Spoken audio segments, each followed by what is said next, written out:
How many liters are under your hood?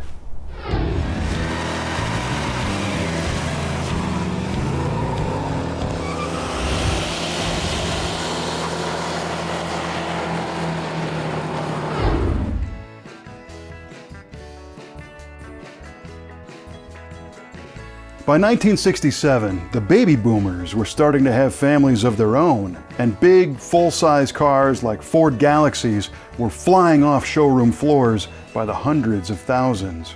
Performance car enthusiasts now had a variety of smaller, powerful pony cars to choose from, like the Ford Mustang and the Chevrolet Camaro. And while Ford offered high-performance versions of its full-size family cars for years, the sales numbers of the big-inch, big cars were declining.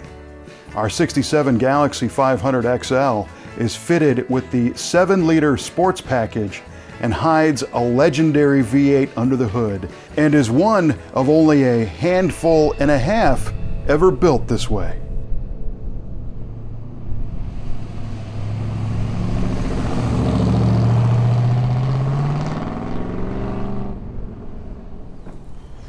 Ford had kind of an alphanumeric bowl of soup going on when it came to engines in the 60s.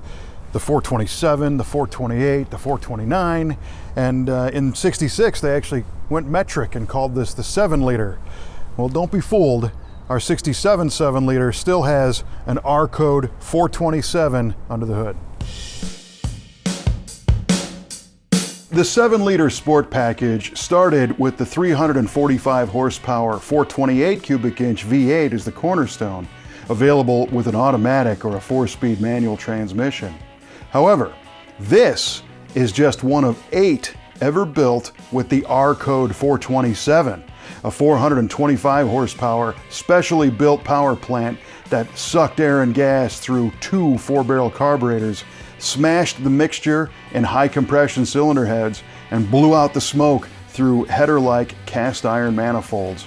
It wringed out nearly 500 foot-pounds of torque and sent it through the toploader 4-speed down to the 350 gear-equipped rear axle, ready to launch this XL-sized XL off the line with authority.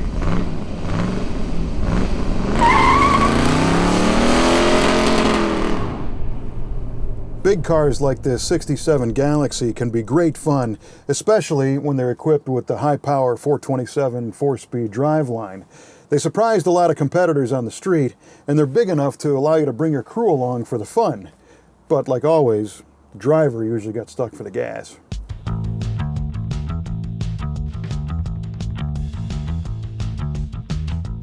The plush interior of this 7-liter is like a high-speed rumpus room, all jazzed up with the XL Series bucket seats and wood grain steering wheel, and more red landscape than the surface of Mars. Cool vertical wood grain inserts run up and down the door panels, and the long center console is capped with a spacey 4-place indicator light set.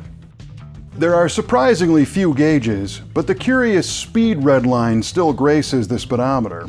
It was a Ford thing of the mid-60s. It's a big, roomy, comfortable place to mash the gas and roll the gears.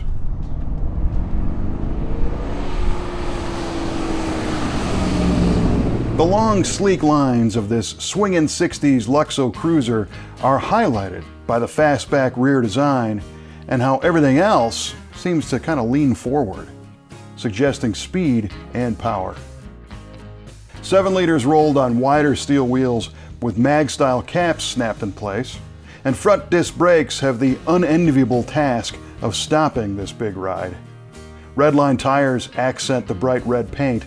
Their stripe is echoed in the 7-liter's thin white pinstripe that runs the whole length of the car.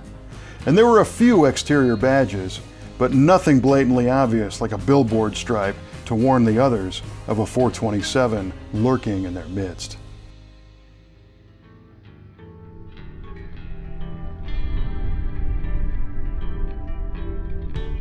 Driving this car is an experience like few others, as the suspension is soft and you can really feel the car's size as you wheel it through the turns.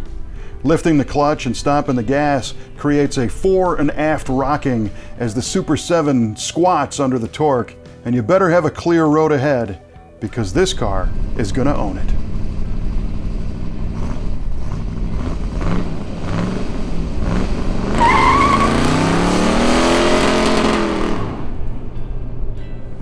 We can't get enough of cool big cars like this 67 Galaxie.